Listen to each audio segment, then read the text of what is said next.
Mr. President, baka susunod ka sa dinaanan ng tatay mo. Diyan ako takot. Ayaw ko mangyari sa iyo yan.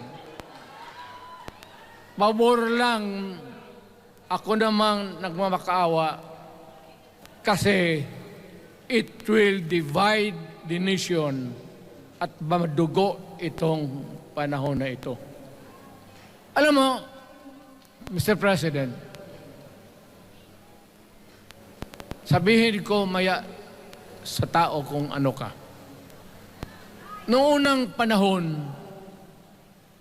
hindi tayo puro Bisaya nagkita-kita doon sa Luzon. There was a community of Filipinos. Galing Visayas, galing Ilonggo, galing Waray, galing Mindanao, galing Hulo, galing Lanao, Cebu, Samar, at Taas, Pampanga, Apare.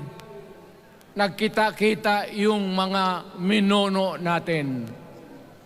Kasi hinawakan tayo ng Espanyol, pati Amerikano. Nung dumating ang panahon na tayo'y nagkaharap na, sabi ng mga lolo natin, ano ang gawain natin sa bayan natin? Pwede ba tayong magbarangay-barangay lang o magkaisa tayo?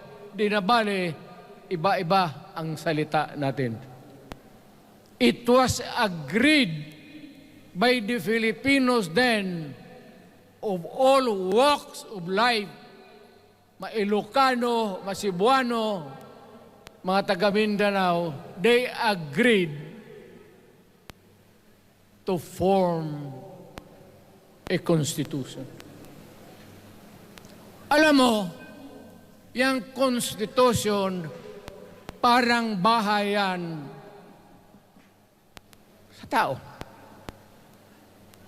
May poste. Sabi natin, magawa tayo ng magandang opisina where we can meet and talk about the destiny of this country.